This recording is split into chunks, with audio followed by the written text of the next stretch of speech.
welcome to Insight, everyone. I'm Namdi Odipo. And I'm Elizabeth Omori. Thank you so much for joining us on the program. On this episode, I will be discussing the 50 billion naira export expansion facility program implemented by the Nigerian Export Promotion Council and how that has impacted positively on businesses and the economy. I have a beneficiary with experience on hand to discuss how the benefits of exports but more importantly, how to minimize export risks and ensure that exported goods conform to importing countries' specifications. Elizabeth? Well, like we all know, the elections are drawing closer. We will be examining the role of youth in election governance and participation. Very well then, let's begin the conversation.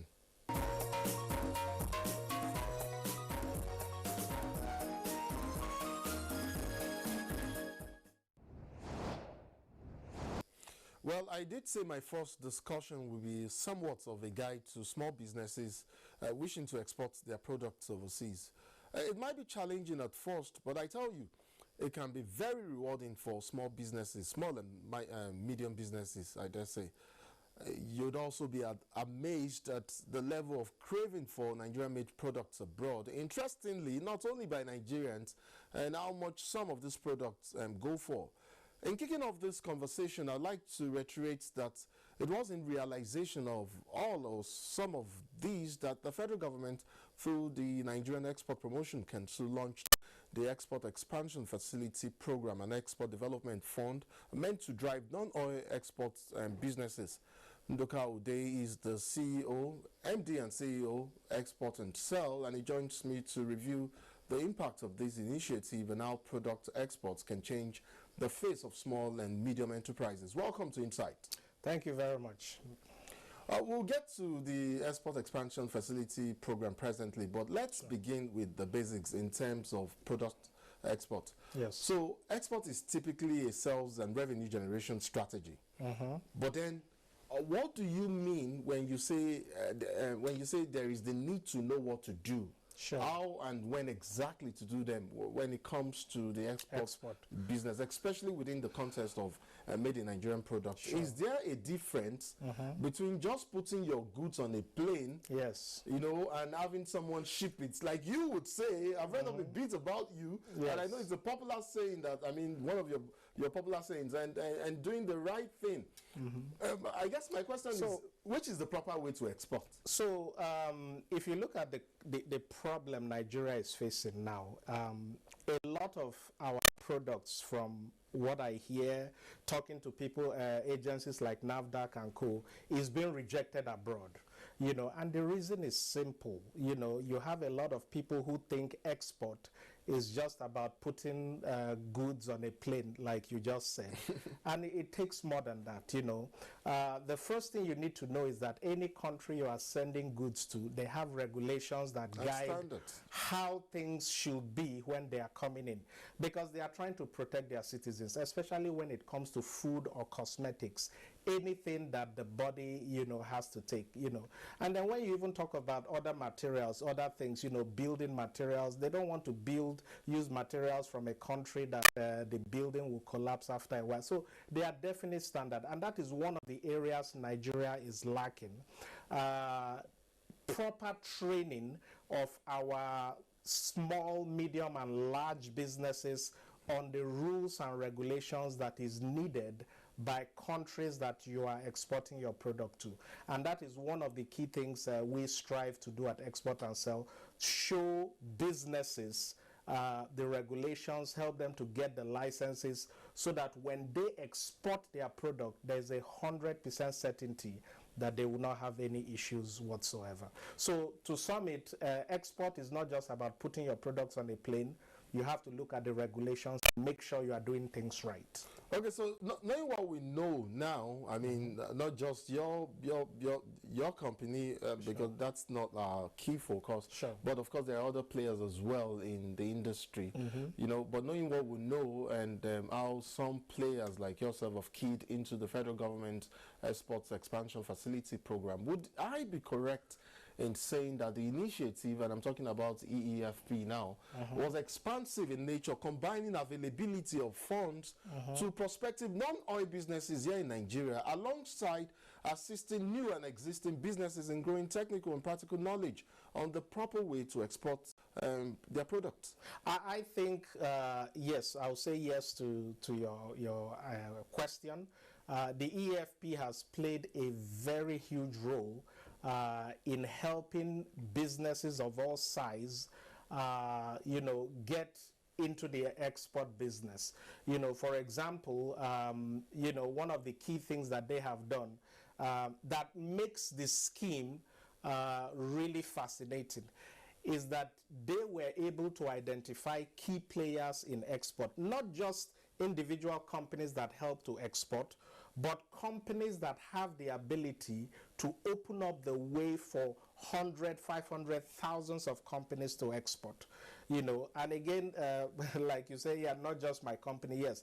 But what we do, for example, we help show you how to export. So that opens up an opportunity, not just for my company, but for thousands of companies to export. And that is one of the key things the EFP grant, of which we are a proud recipient, has enabled us to do. As a beneficiary, tell me how it's assessed. I mean, in terms of assessing the loan now. Tell me how all of that play out, basically. So, we export and sell. We started by not just export and sell. Yes, now, I would like for you to generalize and tell me. Yes, but of course, using your own example. I will use my own example because I know how I access the fund, and I believe it's the same way that other for others as well. Yes. We have been working, training, and NEPC, we've engaged them. They've invited me to train businesses here and there. And from nowhere, I did not even know about the scheme. One of the facilitators of the scheme called and said they've heard about what we do, that they have a facility for businesses like ours. We should apply. I applied. Within 2 weeks, I got a call. I sat down for an interview. It was an intense interview, and that gave me the assurance that these people were really interested. Was that done by the Export Promotion Council? It was done by the staffs of the EEFP. Okay. After the interview, they said, well, we don't know if you qualify, that they have other companies that they are vetting.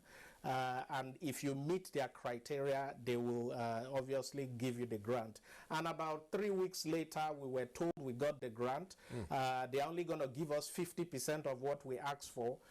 After we have shown judicious use of the 50%, before they can consider giving the other 50. And within 2-3 months, we showed judicious use. We were able to open up the first Amazon export warehouse where companies wanting to export to Amazon can come, drop off their goods. We do a lot to get it ready, prepared for export and sell on Amazon. And then once they saw that, they came for the commissioning. They now approved the other 50. And that other 50 has enabled us to set up a dedicated training facility for medium and large businesses on export. So it's been easy and amazing. I'm quite sure, or I don't know, same process would apply for small businesses as well. It is. So let me give you an example. After we got the grant, I spoke to another business that had come through our training. And I told her, she's a manufacturer of fashion products, go and apply for this grant. She applied, and by December, sometime in December last year, she called me to tell me, wow, that she also got the grant. So it is anything business, normally Nigerians are skeptical because of all the bureaucracy. But I was really impressed with the way this fund was administered, as far as from my experience and the experience of so many other businesses I know got it.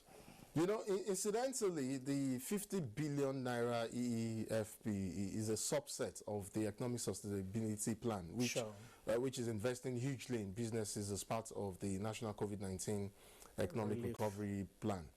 Wasn't the EEFP launched for a period of 1 year? And in terms of response, yes.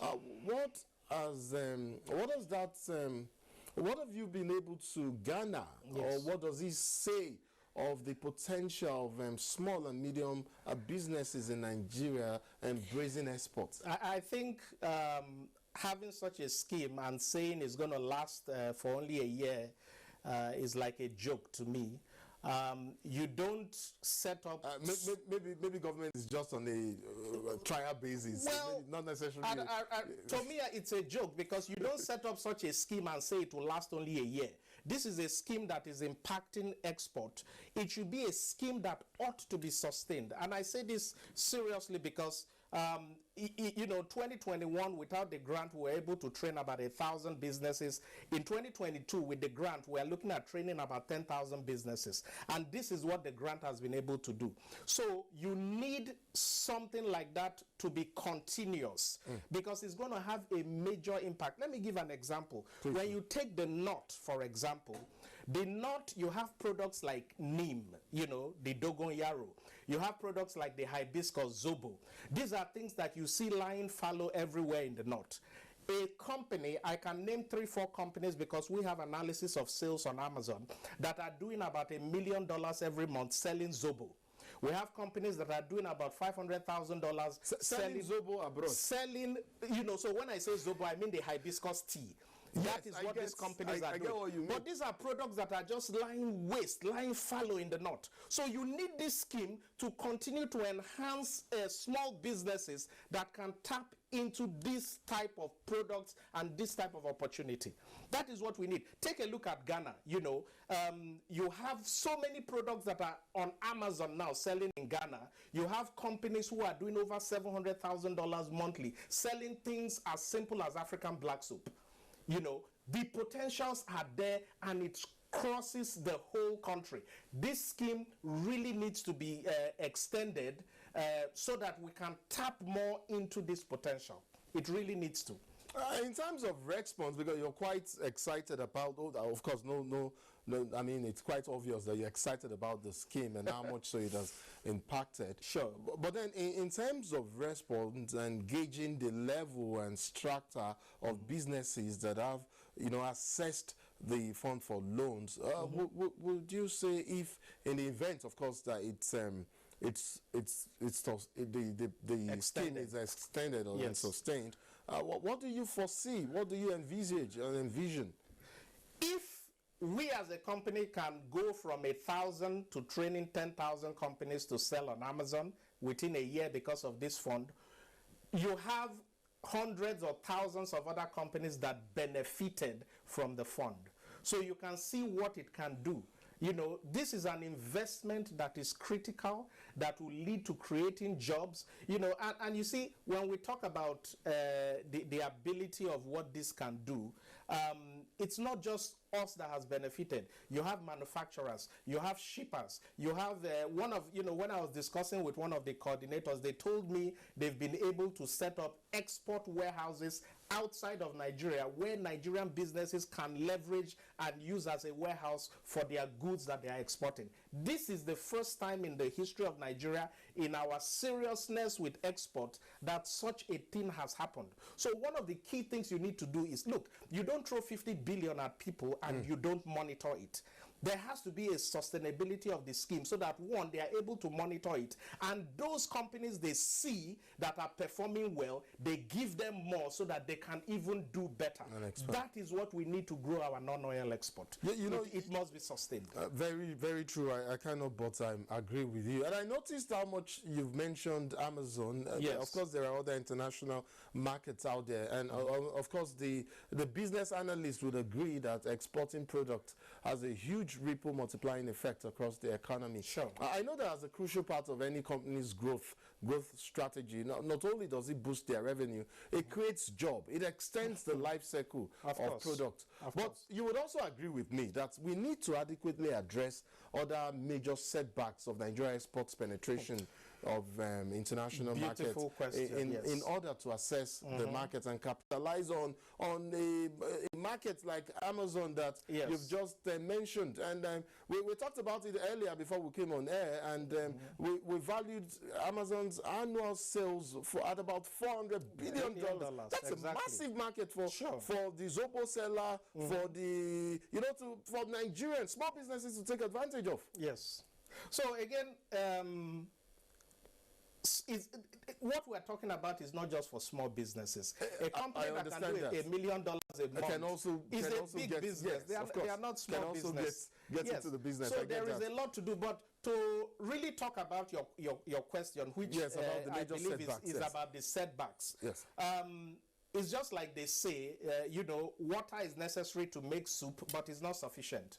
You need other things, or maybe I should use a different example. A car runs on 4 wheels. By the time you remove one wheel, the car cannot move.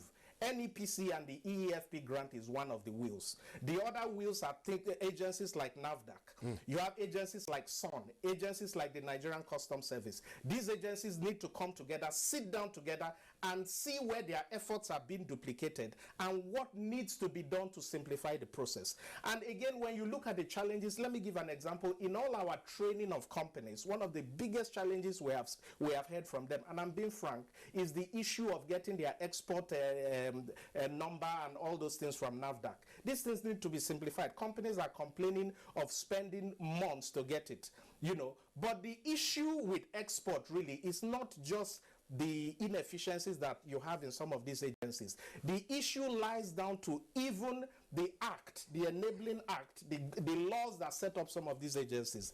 A lot of those laws are against export. Let me give an example. If I'm exporting, say, shea butter to the US. That's what we call Ori. Okay.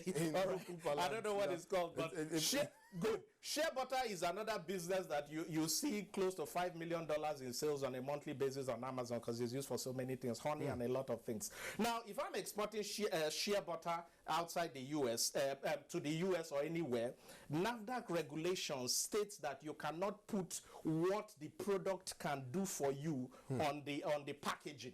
There's a lot of restriction, but you have such products coming from Ghana and other countries where they tell you this can beautify your skin, remove wrinkles and all those things. So when you have that Nigerian product in the international market, you have the one from Nigeria, NAFDAC, where they say don't put anything, don't make any claim, and you have the one from Ghana where it shows all the things you can do. Which one do you think the international buyer is going to pick? So getting export to work, we need to take a deep down look at the regulations that form some of these agencies. You have a duplication of effort between SON and NAFDAC in a lot of areas. You have a manufactured product, after you've gotten your NAFDAC certification, you try to export it. Those in SON will say you have not gone through their regulation. They'll give you a 30-page document that you have to meet their regulation. So these difficulties are the things that are making small businesses not to want to go into export, and we need to seriously look at it. NEPC have done their part. They are one tire in that car, like but the other 3 tires are even more important. So we need to fix it. Let's try and maybe not ask you to fix it here on set. Yes, but ask you to tie up the loose ends and make projections going forward. Now, how do we step up issues like quality control? You've raised that. Yes. So how do we step up quality control checks at our end? And that's one part of it. And insist on unique packaging. Sure. In order to meet standards that permits them to be listed, our products now, to be listed on this market. The number one thing that you need to do when we're talking of all this quality control and rejection of Nigerian products is training. If you look, they keep saying, I keep hearing this all the time, that government needs to do something about the quality of Nigeria. That is not the job of government. Government is to put regulations that are easy for companies to implement. Now, companies like us and the NEPC now set up training so that the companies that want to export know the regulations, they know what to put on their packages, they know the licenses to get. That is the job of the individual, the private sector to do. So with let me give an example. When we started, we had people who were sending products to the US that we could not list on Amazon. So because of that, we now had to stop the whole process, and then anybody coming in to our platform has to first go through our training.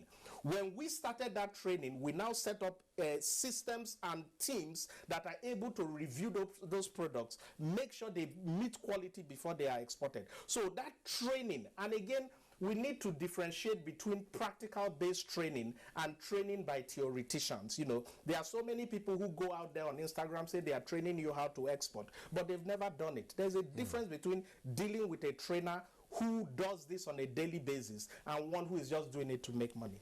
Okay. So that training is the key. Okay, so there's something I'll need your expertise on, as far as the export business is, and I would like to have your view on the differential in potential exports and actual exports, and how one deviates from the other. In some sense, it is possible for actual exports to be higher or lower than the expected potential value. How do you plan these things to ensure that you get market value? So let me give you an example. You know, I like to use practical, which is fine by practical. me. Yes. 70% of the processed foods in African stores all over the US are coming from Ghana and other countries. And again, this lies with the difficulty of getting our products, all the requirements we need to export. 70% is coming from Ghana, but 80% of the buyers are Nigerians. So what does that tell you? It tells you that Nigerians abroad, which make up US alone, we have about 3 million Nigerians in the US, they are feeding the Ghanaian economy instead of feeding the Nigerian economy. You know, I have run analysis. When you look at countries like Uganda, you look at Ghana, you look at their output versus their population, you see that Nigeria has the potential of generating about $500 million a month extra in food and cosmetic exports. I'm not joking. 500 million, that's about $6 billion a year, that we have the potential, if we fix the 3 other tires that I've talked about, the other agencies that are making export difficult, we can add $6 billion extra to the national remittances. Yes. I mean, this is apparently a conversation that we just might need part 2 for, because we're already out of time, unfortunately, sure. And this is where we'll draw the curtain on our conversation. But of course, like I just made allusions to, I think we'll try to create another avenue to have you come back on set, and definitely, and we so can will be a pleasure. Yes, we can have a conclusion to this discourse. Nduka Ude, Managing Director and CEO, Export and Sell. It's been a delight having you on Insight. Thank you so much. It will be nice to have you back here. Thank you so much for coming on the program. Thank you. Moving on now, I somehow feel the need to reiterate Nigeria's ongoing campaign against insurgency and terrorism, of course, and how the military is using a multifaceted strategy to wage this war. In a previous episode, I spoke with a security risk management specialist, Dr. Kabir Adamu, specifically on the non-kinetic approach employed by the Nigerian military towards resolving these security threats. For the sake of emphasis, I would like to recall that conversation. I get that top on the agenda for the Nigerian military is to win the war against insurgency. But in doing so, I mean, part of the objectives include ensuring economic, social, and political stability in affected regions. How does the non-kinetic measure help in achieving these broad objectives? Recently, a top government official, either the president or one of the army chiefs, did say that even though Nigeria has won the war in the Northeast, it is yet to win the peace. Now, the only way to win the peace is through these non-kinetic measures. There is a single factor that determines success in counter-insurgency operations. Let's remember that insurgency operations, the asymmetric warfare that we could talk about, is very different from the conventional warfare, where the two enemies, they're identified and they are fighting each other. Each has its location, and they meet somewhere and fight. In this instance, the enemy is living within you. He's using your resources. He's using those that you are trying to protect to attack you. So non-kinetic measures help in a long way in reducing the influence of the bad guys. Now, they use influence to allow them to continue to operate. They need funding, they need to recruit new members, they need weaponry. They use the local support, the cleavages, the gaps that exist within communities to get these treatments. Now, non-kinetic measures will take away that support from them. And by taking away that support, the possibility of suffocating them and denying them the ability to exist becomes really, really easier.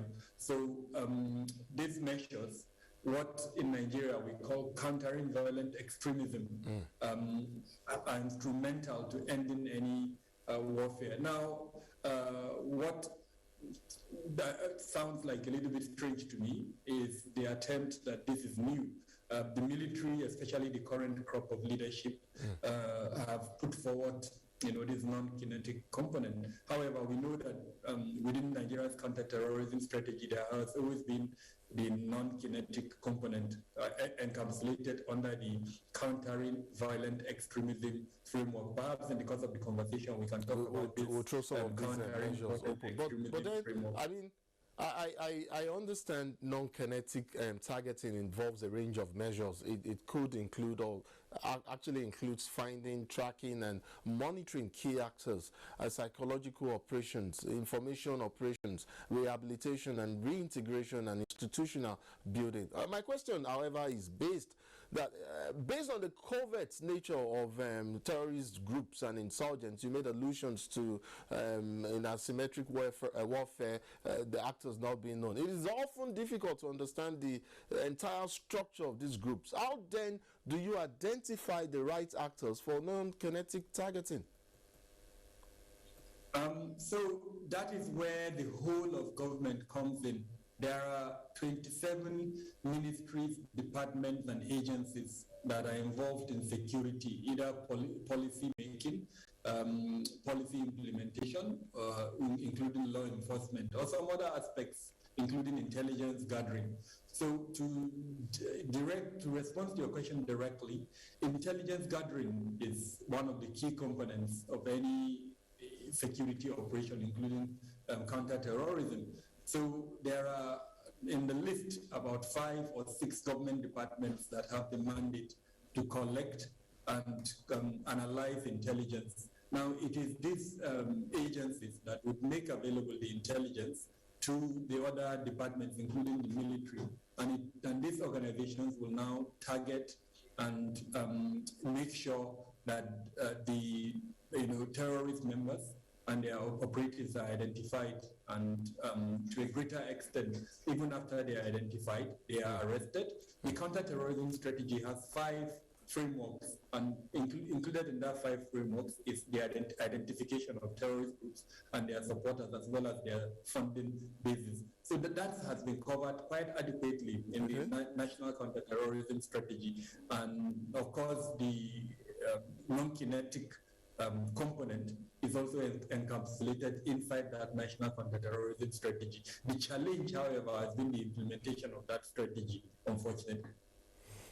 Let's throw up the issue or look specifically at cyber-based disruptions, exploitations, and cyber-driven disinformation often used by insurgents.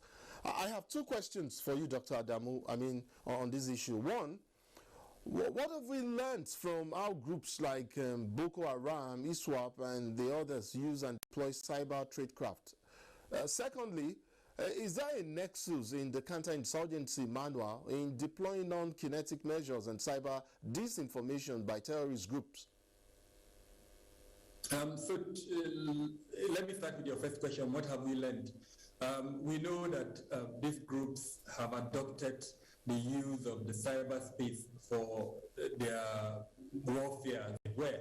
They use it for propaganda, they use it to recruit, they use it to also train their operatives on techniques, tactics, and procedures, TTP. So, a would-be terrorist who is not able to communicate adequately with his cell's commander is able to go online, for instance, and learn how to make bombs, as an example. He's also able to learn tactics on how to raid a forward operating base based on the information that he can gather online. Motivation as well. They release motivational propaganda videos showing that they have, attacked and dominated or taken over a military base. It may seem to the average user that this is just a video. No, it's more than a video. It's actually encouraging others and strengthening their ideological underpinnings. So we know that they do use these mediums.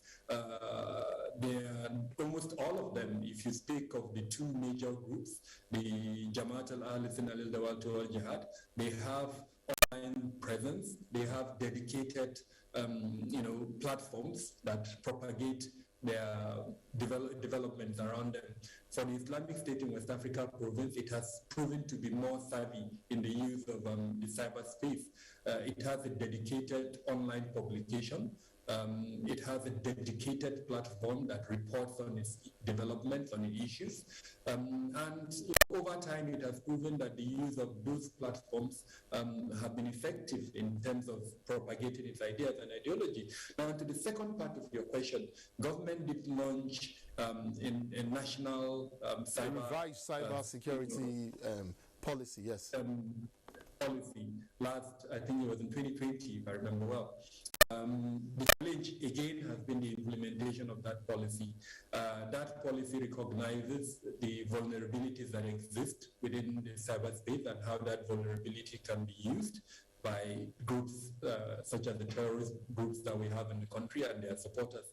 And I, put forward certain measures to reduce and prevent the use of cyberspace for those purposes. Unfortunately, we haven't seen the implementation of that. Dr. Adamu, I would like your view on something equally important, and that's the federal government defector program, of course administered by the military for repentant low-risk male combatants known as Operation Safe Corridor. And there's also the rehabilitation program for low-risk women such as those married to Boko Haram fighters. Some persons have argued that these programs are a recognition that the counterinsurgency campaigns have struggled for a prolonged period and continues to conflate perpetrators with victims. Exactly. That narrative has been out there, even though I see it as a defective narrative. If you look at the two sides, government, the Buhari administration, created the Ministry of Humanitarian Affairs, Disaster Management, and I remember the third component of that ministry. The mandate of that ministry is to take care of victims of all the various conflicts in the country. Today, that ministry is seen as the super ministry in the country. It has one of the largest budgetary provisions. Subsumed under it is the National Social Investment Program that has developed a register for indigent persons in the country, and that register is being used to provide for them. So most people who put forward the narrative that government is taking care of the perpetrators and not the victims forget this. CBN has different components of social investment that it has rolled out before COVID-19 and then even after COVID-19 started. I can name several other ministries that are meant to cater for victims. The Refugee Commission is one of them. Name them. They all have a mandate to cater to victims of conflicts in the country and other disasters. Now, if they are not doing their work properly, that's a different thing. We can discuss that. However, it would be very unfair and, for lack of a better word, unethical for the narrative that no, government is not looking out for the victims, rather it's looking out for the perpetrators. As an expert in counterterrorism, I know the role of CVE, especially the radicalization component. It helps. It reduces the rank of the terrorist groups. It helps give you the information you need to counter the information. It helps in peace building. All of these are positives. However, I do have my worry regarding how the Operation Safe Corridor is being implemented. If I understood its initial concept note. It wasn't meant to be a military run affair. It was meant to be a civilian-led affair, of course, with the participation of the military. Don't forget that I said... like we had in the case of the Niger Delta Amnesty Program, that was a demobilization and reintegration program. Exactly. But in this instance, those who authored that program had in mind a whole of government approach. If I remember well, there should have been 18 different ministries, departments, and agencies of government involved in Operation Safe Corridor. Yeah, Dr. Adamu, isn't there a United Nations model for demobilization and reintegration of ex-armed militants, I want to say? There is actually DDR, demobilization. Yes, there's the DDR. The disarmament and reintegration. Yes. I think sometimes it has a fourth component. But this is different actually from DDR. What we have is subsumed under the CVE countering violent extremism approach that I mentioned. Yes. And I know that when Dr. Ngozi Okonjo-Iweala was the Minister of, I think, Foreign Affairs under President Goodluck Jonathan, she took that document to the United Nations. In fact, the General Assembly of 2013 or 2014, and that document was endorsed by the United Nations, the CVE that Nigeria is currently implementing. It was endorsed by the UN, and I know that Operation Safe Corridor had received funding from across the world, including several EU member states, including the US, and several other development partners across the world. So it's not that Nigeria is doing this on its own. It has the support of international, non-governmental, and governmental organizations. The challenge has been the overwhelming influence of the military in the implementation of Operation Safe Corridor. Dr. Adamu, if I recall correctly, when you started with my last question, you wanted to reference the Humanitarian Affairs Ministry, its Humanitarian Affairs, Disaster Management, and Social Development. But then let me take you up on something. I mean, it's a military strategy that I came upon, at least it's there in the academia. It is called the hybrid doctrine. It is supposedly a counterinsurgency and counterterrorism manual, and it has at its core the 4D concept. It's degrade, depower, define, and detox. Is this a combination of kinetic and non-kinetic, of the kinetic and non-kinetic approaches used by the military in warfare? In simple terms, it is what in Nigeria we have put together to form our national counterterrorism strategy. It's a combination of kinetic and non-kinetic. If you pick that strategy, it talks about these four concepts. It talks about the need to block, to identify, to block, to develop, to prosecute. And this again, it's a combination of both the kinetic and non-kinetic. So we've got amazing policies. We've got amazing strategies. The issue is in the implementation, unfortunately. Let me veer away slightly and look at this issue at the sub-regional level. I'm sure you're aware that since the inauguration of a regional multinational task force with considerable support from international security actors in January 2015, attacks in Nigeria's neighboring countries have increased remarkably. Let me therefore take you up on viable courses of action that can be taken in support of regional stability. So are you referring to the multinational joint task force exactly. that has its headquarters in spite of its presence, we're recording incidents of attacks across, especially across the Sahel. So, I mean, the multinational joint task force was created, if I remember well, in 2013.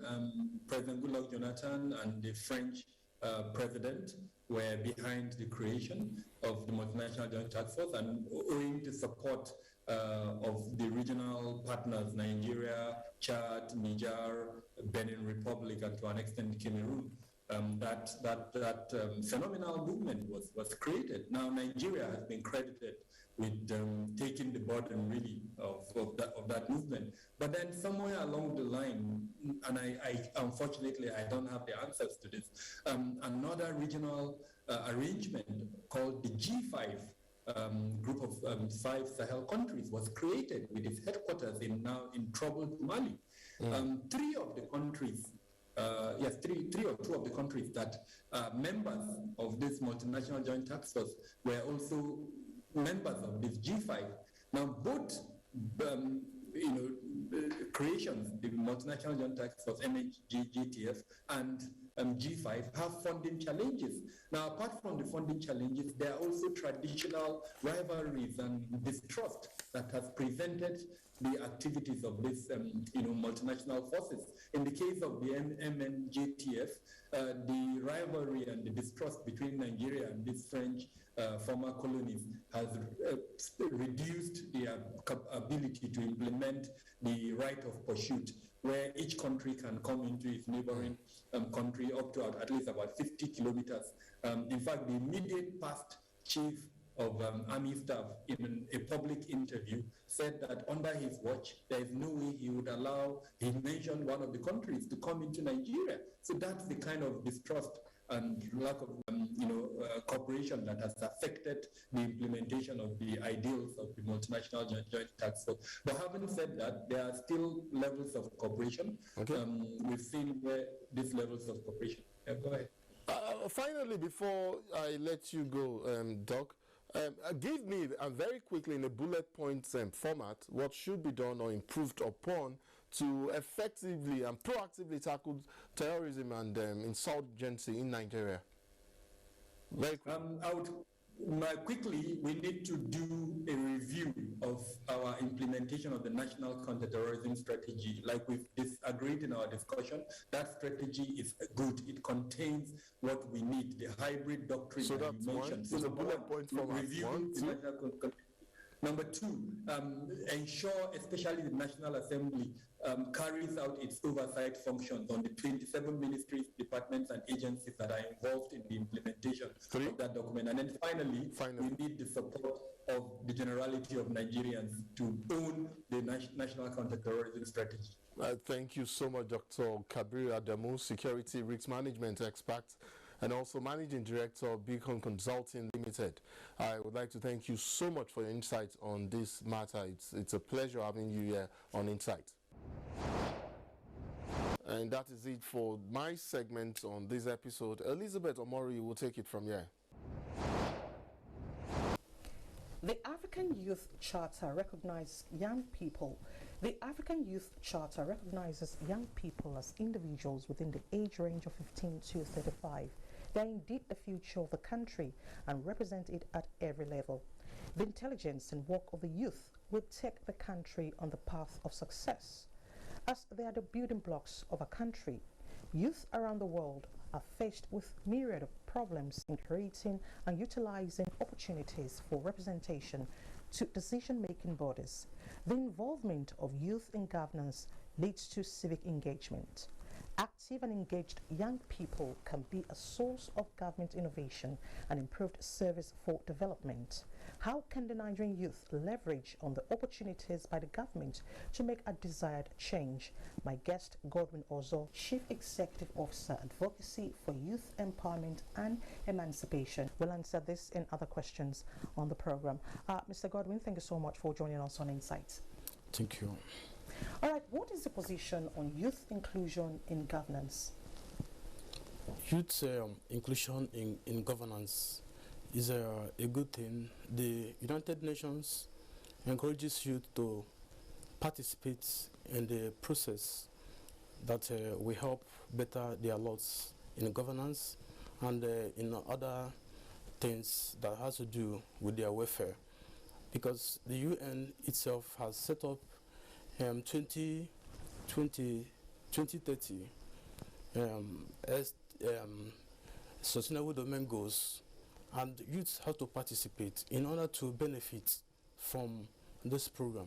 The Nigerian government has also set up its own program where the youths need to participate in order to be able to benefit from other government programs by bringing their own ideas, their own initiatives, and participating as well, so that everything will work for the better of the youth and for the society. All right. Several social groups have always called for inclusion of the youth in governance, but how can the youth leverage on opportunities to take them or to make them politically inclined for leadership? Without participating, the government will have programs and youths will not know how to, take advantage of those programs. As well, the government will need to know what are the hopes and aspirations of the youths in order to roll out programs that will benefit them. And as it says that the person that wears the shoes know how it pinches. If the youths are participating, they should be bringing out where their pains are, where it's hitting them. Is it in education? Is it in unemployment? Is it in enabling environment for lives and businesses to thrive? And many other things, insecurity, and the main business of government, which is to make sure that people have lives and enabling environment for an atmosphere for businesses and lives to thrive. So participation is key. It's key. If you are not participating, you'll be in the fence and be complaining. They are making it clear to youths that they should strive to be self-reliant. They should strive to have to discover their skills, their talents, and develop them. Because when you sit at home, you don't make yourself, you don't develop your skills, you don't develop your talents, you don't make yourself self-reliant, there's no way you are going to participate actively in governance. Because as we know, life is centered on the principles of invisible hands. You must belong in a particular human endeavor, contribute your own quota, and by so doing, you are not going to, be left behind in the mainstream of things. Once you have something to offer, as I said, think of what you can do for your country and not what you can do, what your country can always do for you. So when you have that idea that you must do something for your country, by then you are contributing to the Commonwealth. And as such, if everybody is doing that, most especially the youth, then we will have a better society. Then there will not be a kind of a meeting point between the government program and what one is contributing to the economy. And is so doing, nobody will complain again. If I check you on your center, activities at your center, how do we build the confidence of the Nigerian youth? The confidence could be built and the benefits therein reaped if we actually believe in ourselves and take advantage of opportunities that are bound everywhere, both from the local point of view, your locality where you are coming from. Everybody believes in Abuja. Abuja is just the center. We need to take steps. Now, in your locality, you have a councillor there. You have a local government chairman. You have your reps. You have the Senate, in your precinct. Before, and you also have your governor. There are many opportunities within those areas, and you, as a youth, need to key in these opportunities. You don't always need to believe that you must come to Abuja to make it, or you must believe in handouts coming from government. So you have to start from somewhere. Participate. Look, your councillor can actually do a small program where youths can come in. If those ones who are interested in becoming a musician or footballer or something like that, a councillor can create an avenue. Somebody who has learned how to repair a phone, it doesn't have the tools to repair that phone. A councillor can actually buy, it doesn't cost more to buy a tool to repair a phone. Then you can look at those people that have these skills, empower them, give them the tool, not buying cutlass or buying wheelbarrow to somebody who wants to repair a phone. You can buy you know, the tools for someone who wants to buy repair a phone, and the person repair 1 or 2 or 3 phones, can from there, you know, hit the market and become self-made. Everybody must be engaged. Everybody must be participate. It's from this local economy that we can build the central economy, and the Nigerian economy will become a very good and vibrant economy, because the people are the real wealth of the nations. Of course. Now, in building a vibrant economy, the youth must be empowered. The empowerment is very, very important. Get-rich-quick syndrome must be eliminated. How do we correct this anomaly amongst our youth? Revitalizing our value system. Okay. There are many things that government could do, that leaders could do, that our parents could do, and things could be put right. Really is not the right thing. Government as a regulator need to see to it that people who have talent, people who have done work, that their work need to pay, and they need to reap the dividends of the good work they've done. This, in essence,